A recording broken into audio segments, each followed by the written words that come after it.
Hello students and welcome back to आपके अपने channel Nitesh Tiwari e learning में। आज हम बात करने वाले हैं physical education class 12 and top 25 आपके क्वेश्चन आंसर्स ऑल चैप्टर के। साथ ही साथ एक चीज़ आपके लिए बोनस है, वीडियो को लास्ट तक अगर आप देखो तो लास्ट में आपको एक ऐसी चीज़ देने वाला हूँ जो आपको ज़्यादा कुछ नहीं करना, एक चार्ट टाइप रहेगा और आप सारा कुछ जो सिलेबस आपके 5 चैप्टर से सब कुछ उसमें आपको मिल जाएगा। साथ ही चैनल पर नए हो चैनल को सब्सक्राइब कर लो, बेल आइकन को जरूर दबा दो। देखो पहला क्वेश्चन आपका आ सकता है, स्टेट्स मतलब केस मेथड की व्याख्या कीजिए तथा 12 टीमों का सीढ़ीनुमा पद्धति के अनुसार फिक्चर बनाइए। तो बहुत सिंपल है यार, इसमें बहुत सिंपल है कि आप जो फिक्चर बनाना आपको इसमें होता है सीढ़ीनुमा पद्धति में। इस विधि में कोई बाय नहीं दी जाती। बाय का मतलब किसी भी टीम को आगे नहीं किया जाएगा, सिंपली आपको हर टीम से लगभग लड़ना ही पड़ेगा, मैच खेलना ही पड़ेगा। देखिए यहाँ जैसे फर्स्ट टीम है तो फर्स्ट टीम जो है वो सेकंड के साथ भी है, थर्ड के साथ, फोर्थ के साथ, फिफ्थ, सिक्स, सेवन, ऐसे करते करते सबके साथ मैच खेल रही है। वैसे ही सेकंड टीम का भी सेम है क्योंकि वो फर्स्ट से लड़ चुकी है, तो सेकंड टीम आपका फर्स्ट से नहीं लड़ेगी, यहाँ थर्ड से, फोर्थ से, फिफ्थ से, क्योंकि ऑलरेडी आपका अब बाकी सबसे लड़ेगी। सेम थर्ड ऑलरेडी सेकंड से लड़ चुका है तो थर्ड वाला आपका बाकी सबसे अब लड़ेगा, फोर्थ से, फिफ्थ से, सिक्स से, सेवन से। मतलब हर एक टीम आपकी जो है वो दूसरी टीम से मैच खेलेगी। और सीढ़ी नुमा देखिए आपका स्टेयर्स बनी भी हैं, तो ये सीढ़ी नुमा ही लगभग इसमें मैच होता है और लास्ट में जाकर 11-12 आपस में लड़ते हैं। ये आपके कुछ फैक्टर्स आपके होते हैं सीढ़ी नुमा बनाने के। सेम तरीका आपको फॉलो करना है, आपको सिंपल ऐसा चार्ट बना लेना है, आपको 1 2 3 लिखना, सिंपल याद कर लो। उसके बाद फर्स्ट सेकंड से, फिर थर्ड से, फोर्थ से, ऐसे करते करते 12 से लड़े, क्योंकि हमें कितने को बनाना है, 12 का ही तो बनाना है सिर्फ। तो ये आपका तरीका पैटर्न रहने वाला है सीढ़ी नुमा पद्धति को बताने का। सेकेंडरी जब आप जाओगे तो नॉकआउट के आधार पर 13 टीमों का फिक्चर, भाई वेरी वेरी इंपॉर्टेंट। आप जाइएगा और देखना, आपके फिक्चर तो जरूर ही एग्जाम में आता है। अब बच्चा फंस जाता है कि यार कैसे बनाऊं, क्या करूं। बहुत सिंपल है, आपको इसके लिए मैचों की पहली बात तो जो इसका सूत्र है, जैसे कि इसका जो सूत्र है वो है आपका n-1। पहले आपका मैच जो आपका है संख्या है वो n-1 आपको कर देना है सिंपली। अब ऊपरी टीम, यहां पे दो तरीके हमें समझने पड़ेंगे। एक आपका ऊपरी भाग होता है, ऊपरी भाग, और ऊपरी भाग में क्या करना होता है उसका एक फॉर्मूला है। ऊपरी भाग का जो फॉर्मूला है सिंपल है, क्योंकि 13 टीमों का हमें करना है, तो 13 टीमों का 1 माइनस, जैसे ऊपर सूत्र था n-1, तो आपको नंबर ऑफ टोटल टीम्स का 1 माइनस कर देना है, तो इक्वल्स कितना आएगा, 12 आ जाएगा।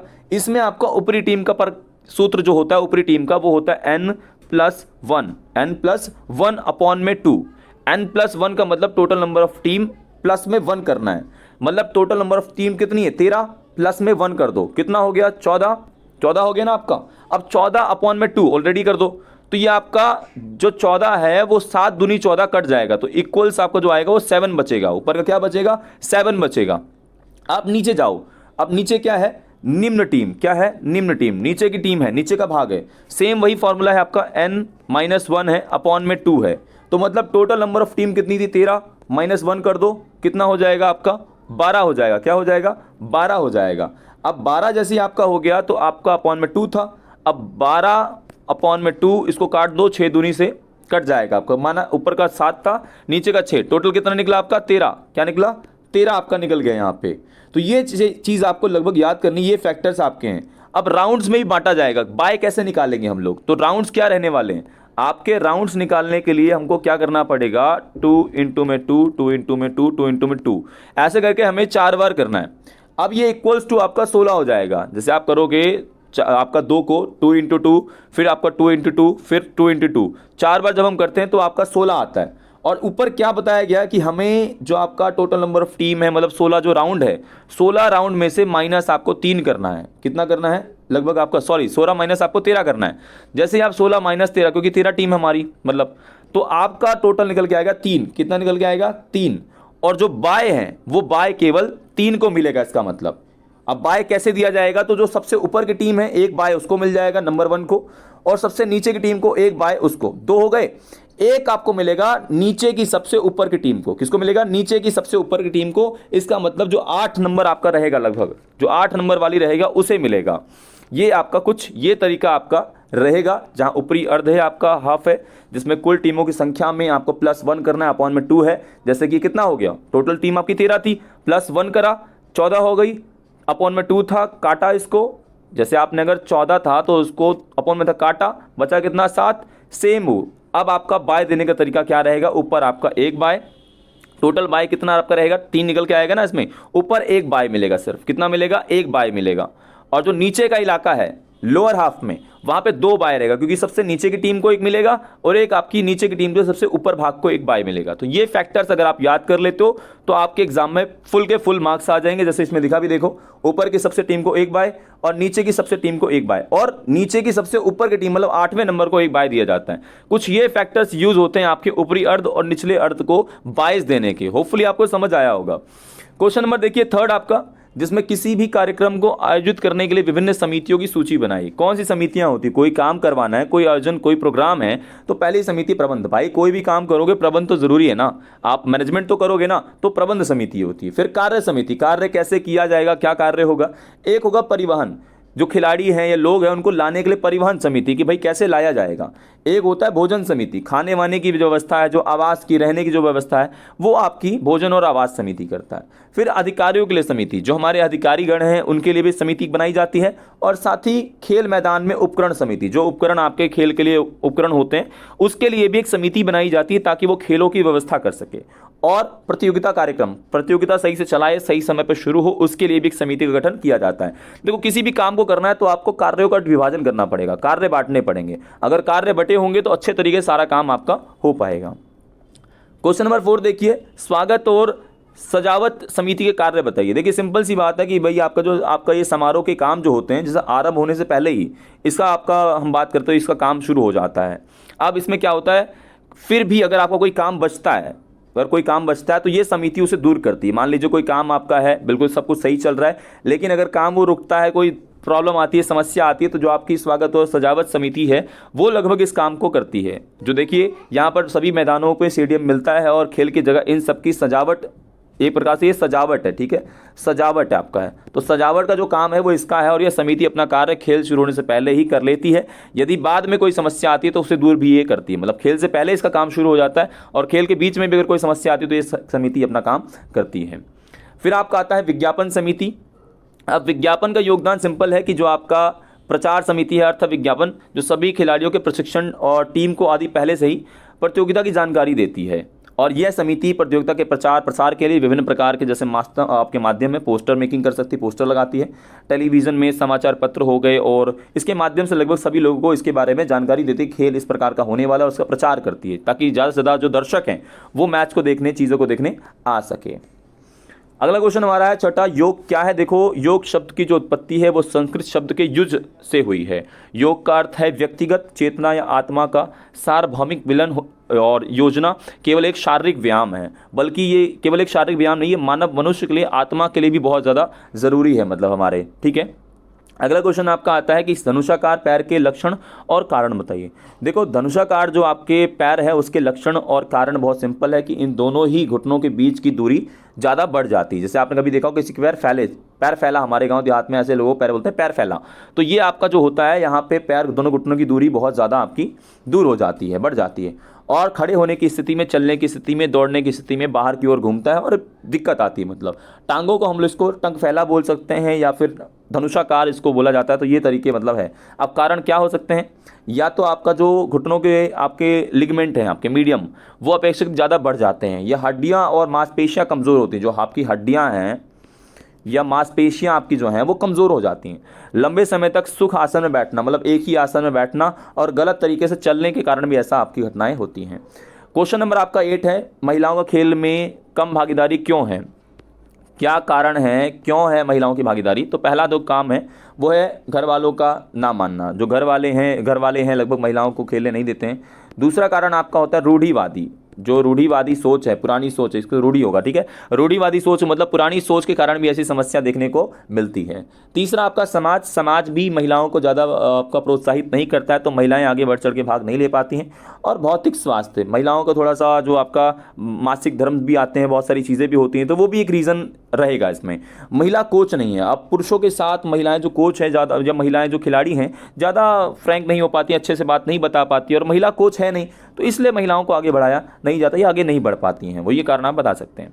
साथ ही 9वां क्वेश्चन हमारा है, आसन से आप क्या समझते हैं। और आसन से तात्पर्य किसी व्यक्ति के खड़े होने का, आराम करने के, हिलने या सोते समय की शारीरिक स्थिति है। जो आसन है ये आपका किसी व्यक्ति खड़े होने, आराम से खड़े होने का, या हिलते या सोते समय की जो स्थिति है उसे हम आसन कह सकते हैं। आपके एग्जाम में क्वेश्चन आ सकता है कि भैया ये बताइए 15 साल या 17 साल के बच्चे जो युवा होते हैं उन्हें व्यायाम के क्या लाभ प्राप्त हो सकते हैं। तो अगर आप नियमित व्यायाम करते हैं तो मांसपेशियां आपकी जोड़े मजबूत हो जाते हैं। जो मांसपेशियां आपकी हैं, जो मांसपेशियां आपकी हैं, एक तो वो भी मजबूत हो जाते हैं, साथ ही साथ आपके जोड़ जो होते हैं वो लिगामेंट्स आपके मजबूत होते हैं। हृदय वाहिका, रक्त वाहिका, मतलब आपका जो हृदय हार्ट है, रक्त वाहिका जो आपका ब्लड फ्लो है वो अच्छे से हो पाता है। और साथ ही आपकी जो स्वास्थ्य संबंधी जो भी समस्याएं हैं वो भी दूर हो सकती हैं, क्योंकि शरीर आपका मजबूत होगा और आप स्वस्थ होंगे। और शारीरिक स्वास्थ्य में संरचना बनाए रखने में बहुत ज़रूरी होता है, ये चीज़ें आप बता सकते हैं।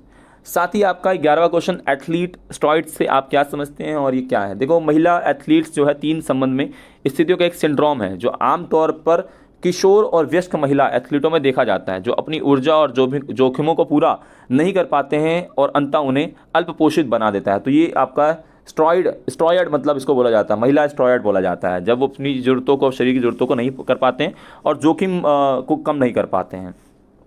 अगला क्वेश्चन आपका है 12, गोल शोल्डर की विकृति से आप क्या समझते हैं और गोल शोल्डर के लिए 4 सुधारक उपाय। देखिए, आपके गोल कंधे विकृत हैं और जिससे आपके जो कोशिकाएं हैं, जोड़ा है, जो आपका सिस्टम है, वो लगभग आपका स्थिति थोड़ा बेकार हो जाता है। और इसमें ऐसी स्थिति उत्पन्न होती है जिसमें ऊपरी पीठ जो आपका होता है उसमें गोल आकृति बन जाती है और कंधे आगे की ओर झुक जाते हैं। आपने कभी देखा हो, आगे की ओर झुक जाते हैं। और इसके लिए स्ट्रेचिंग मुद्रा जो होता है वो आपका मजबूत व्यायाम है। अगर आप पीछे से अपने हाथों को थोड़ा फोल्ड करें और ऐसे करके थोड़ा करें तो आपका शरीर जो शोल्डर है वो सही से दिशा में हो सकता है और काफ़ी उसको फ़ायदा मिल सकता है। क्वेश्चन नंबर आपका 13, जहाँ पे आप बताइएगा बच्चों की गामक विकास के चरण की व्याख्या कीजिए। गामक विकास आपका क्या होता है। तो पहली बात तो यह है कि बाल्यावस्था के 3 आपके इसमें चरणों की हम व्याख्या कर सकते हैं। पहला होता है, आप कह लीजिए कि मध्यम हम लोग कहते हैं। तो मध्यम में आपका लगभग प्रारंभिक जो कह सकते हो तो वो आपका 7 से 10 होता है। और उसके बाद आपका प्रारंभिक बचपन जो है वो 3 से आपका 6 वर्ष होता है। और उत्तर बाल्यावस्था आपका 11 से 12 है। ये आपको चीज़ें अगर याद रहेंगी, जैसे प्रारंभिक आपका 3 से 6 है, याद रहा, अपने निशान भी MCQ में भी आ सकता है। मध्य कौन सा है आपका 7 से 10 वर्ष के बच्चे हैं। साथ ही आपका तीसरा वाला है 11 से 12 वर्ष के जो बच्चे हैं वो आपके उत्तर बाल्यावस्था है। आपका क्वेश्चन आ सकता है कि ये बताइए पवन युक्त आसन की विधियां बताइए। क्वेश्चन सिंपल है, पवन युक्त आपका जो आसन है उसकी विधियां बताइए। सिंपल है आपका कि आपको लेट जाना है और पीठ के बल आपको सीधे लेट जाओ और जोड़ों को आपको सीधा करना, आराम दे देना है। और नियमित रूप से आपको बिना हिले सांस लेते हुए जोड़ों को उठाना है, अपने पैरों को, और पैरों को मोड़ कर ऊपर करते हुए छठी तक आपको लगभग अपना जो मतलब आपकी जो छाती है लगभग कह लीजिए, जब तक कि आपका जंग और पेट तक ना छू जाए, जब आपका वो जो पैर है आपका वो लगभग आपका जांग या पेट तक ना छू जाए तब तक आपको करना है। और घुटनों को अपनी जगह पर चिपका लो और उंगलियों को लॉक कर लो, जो उंगलियां आपकी उसको लॉक कर लो। और उसके बाद घुटनों को बीच में रखते हुए धीरे धीरे करके बिना छोड़े मूल स्थिति यानी स्वास्थ्य अवस्था में वापस आ जाओ। तो ये पवन युक्त आपका आसन है। अगला क्वेश्चन आपका आता है, मोटापे में वज्रासन का कोई लाभ बताइए। देखिए, वज्रासन बहुत सिंपल है कि पाचन में सुधार के लिए, एसिडिटी के अल्सर और चीज़ों को रोकने के लिए बहुत ज़रूरी है।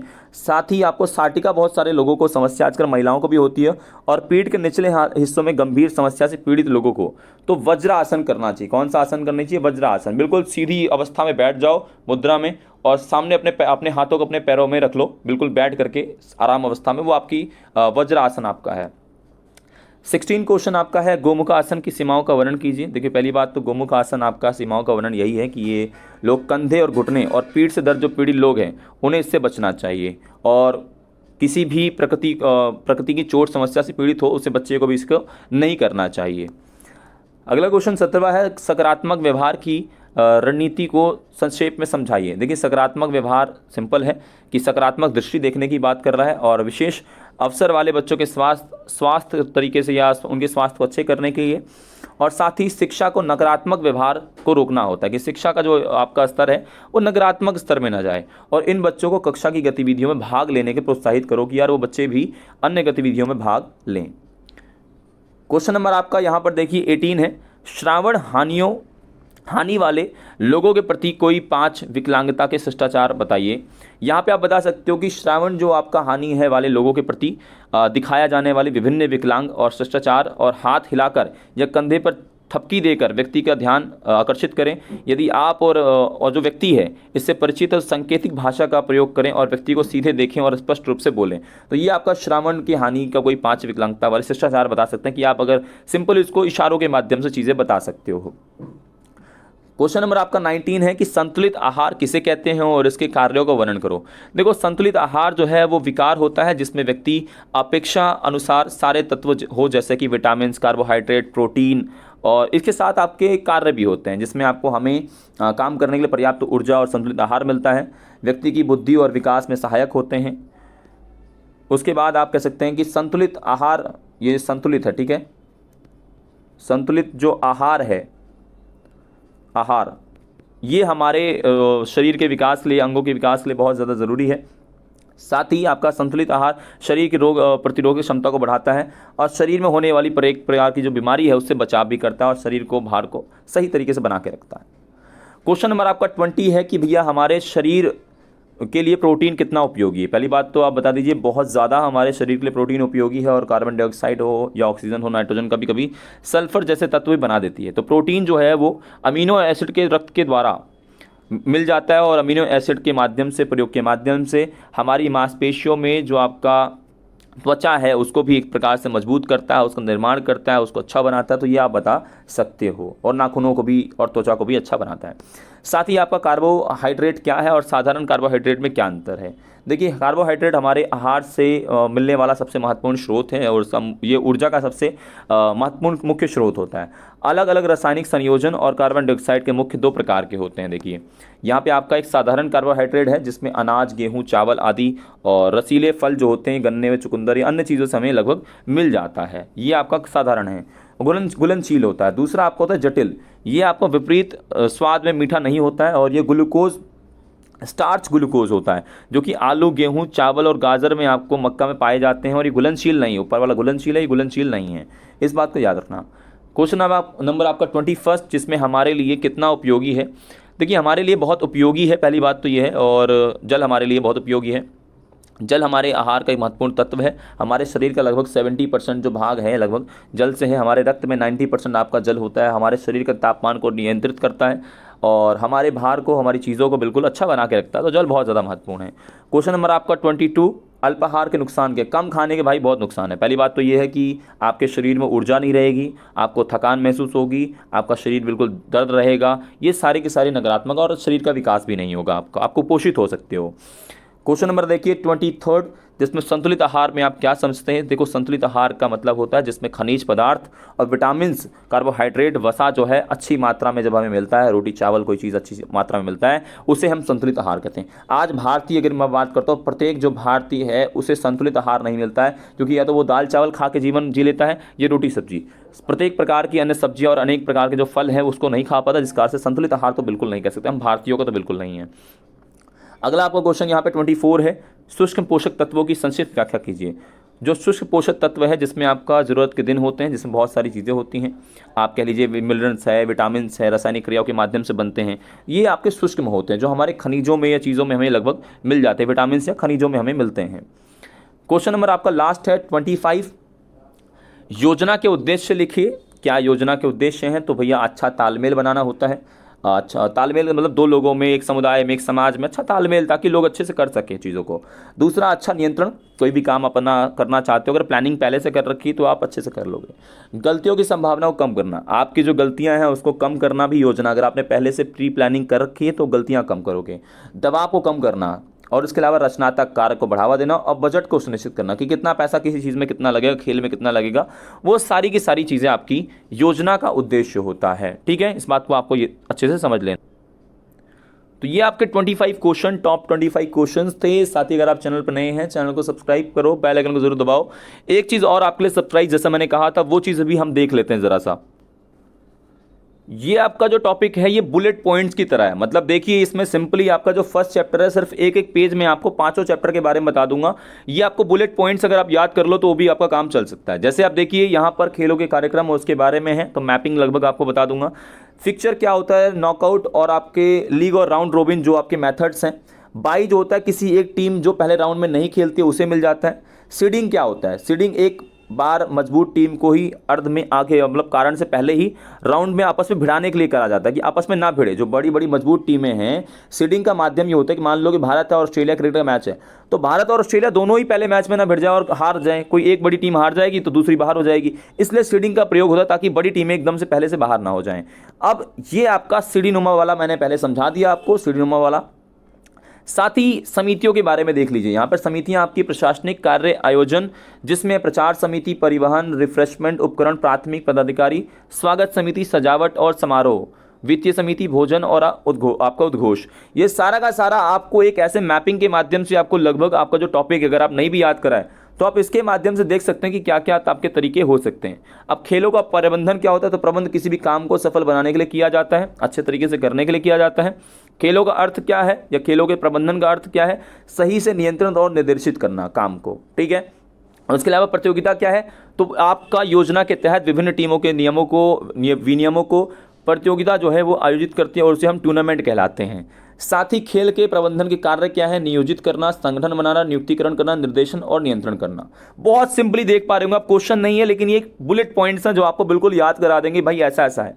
एक इंट्राम्यूनल और आपका एक्स्ट्राम्यूनल है, मतलब एक आपका जो गतिविधि है एक संस्थान की चार दीवारी में होती है तो वो इंट्राम्यूनल है, और एक्स्ट्राम्यूनल मतलब एक संस्थान के चार दीवारी के बाहर अगर हो रहा है तो वो एक्स्ट्राम्यूनल है आपका। अब उसके अलावा देखिए यहाँ पर प्रतियोगिता के प्रकार, एक आपका नॉकआउट जिसमें आपका टीम अगर दूसरी टीम से लड़ी वर्सेस में है तो सीधा 1 वर्सेस 1 एक जीतेगा, मतलब एक जीतेगा और एक हार जाएगा, ये आपका नॉकआउट होता है।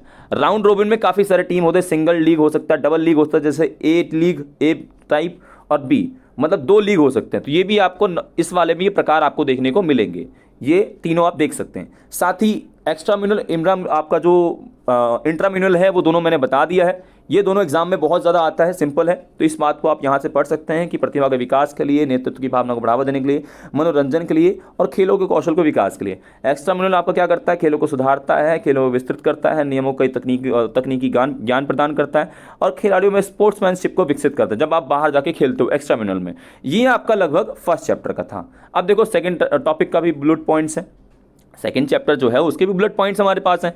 तो इसमें सिंपली आपको देखना है कि जैसे महिलाओं की भागीदारी के बारे में बोल दिया कि भाई महिलाओं के क्या कारण हैं, तो कम शारीरिक शक्ति होती है, मासिक चक्र होता है, गर्भवती महिलाएं हो जाती है। सामाजिक समस्या क्या है, पुरुषों को समान अधिकार नहीं मिलता है, वित्तीय सुविधाएं नहीं मिलती है, सामाजिक समर्थन नहीं मिलता है, खेलों में कम वेतन मिलता है और मीडिया द्वारा कम समर्थन। जैसे आपका अगर आप क्रिकेट में देखिए तो महिलाओं को ज़्यादा नहीं दिखाते, पुरुषों को ज़्यादा दिखाते, क्योंकि समाज ऐसा बना हुआ है, ऐसा एक मेंटेलिटी बनी हुई है। तो महिलाएं क्यों नहीं कर पाती, सारा देखो कितने छोटे छोटे पॉइंट्स में यहाँ समझा दिया है।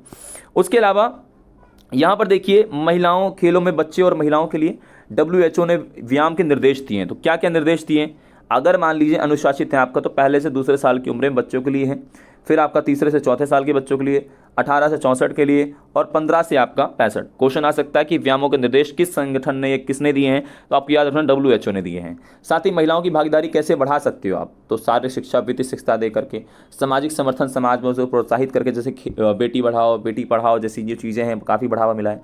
महिला प्रशिक्षण, अगर ट्रेनिंग टीचर ही महिला रहेगी तो महिलाएं आगे बढ़ेंगी। खेलों में समान अवसर दे करके, जैसे पुरुषों को मिलता है वैसे महिलाओं को, और मीडिया में भी समर्थन अगर मिलेगा, मीडिया में बढ़ावा मिलेगा तो भी महिलाएं आपके आगे बढ़ सकती हैं। अब ये रीढ़ की विकृतता आपकी कैसी है, तो रीढ़ की विकृतता भी आपकी 3 प्रकार की होती है। कायोफोसिस, पीठ पीछे की ओर कुबड़, ये बहुत आता है। लोडियोसिस, आगे की ओर कुबड़।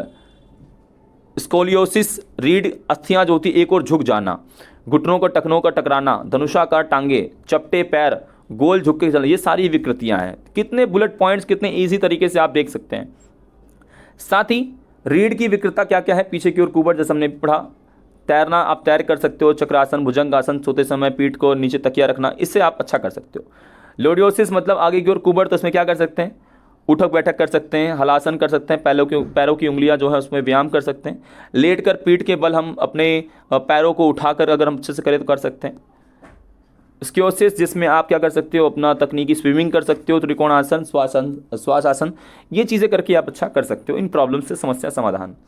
अगला देखिए यहाँ पर महिलाओं के लिए क्या चीज़ें हैं, तो महिलाएं विशेष विचार जो हैं, रजोधर्म जिसमें महिलाओं का पहला मासिक रसाव होता है उसको रजोधर्म बोलते हैं, और रजोदर्शन कह सकते हो। सामान्य मासिक जिसमें मासिक धर्म की अनियमितताओं से है। असामान्य मतलब जैसे 28 दिनों का चक्र महिलाओं का होता है, मासिक का जो होता है वो आपका 35 दिनों तक भी हो सकता है, लेकिन 28 एवरेज माना जाता है।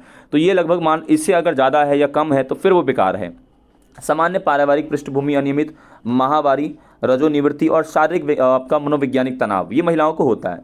उसके साथ महिला एथलीट को क्या समस्याएं आती हैं, तो ऑस्टियो आपकी पैरोसिस, जिसमें आपकी हड्डी कमज़ोर होती हैं। ऋतु रोज और मासिक रोज, मतलब प्राथमिक रजो आपका रोध है और गौण रजो रोध है।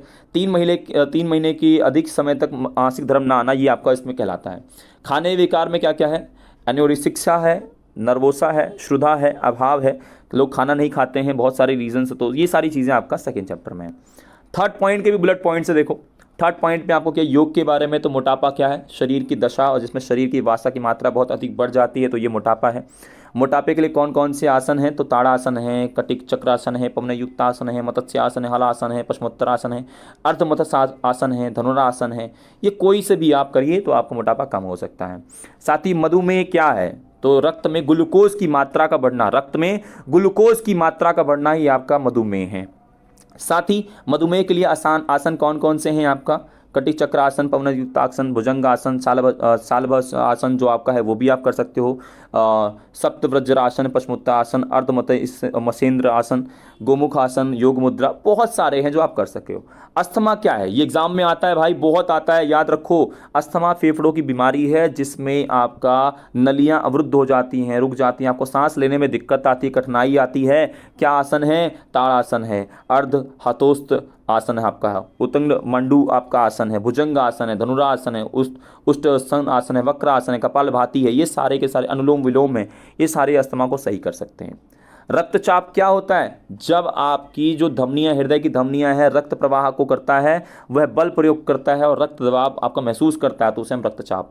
क्या तरीके हैं, ताड़ासन, कटी चक्रासन, उतान प्रदानासन, अर्ध हलासन, सरल मत्स्यासन, गोमुखासन, ये सारे के सारे आप करो तो आपका जो रक्तचाप है वे भी कम हो सकता है। कमर में दर्द क्यों होता है, ये आपका आधुनिक जीवन शैली है, बड़े स्तर पे होता है, क्योंकि आजकल बच्चे अच्छे से खाते नहीं हैं, अच्छे से बैठते नहीं हैं और अच्छे से लेटते नहीं, इस कारण से कमर दर्द भी आपका देखने को आजकल बहुत मिलता है।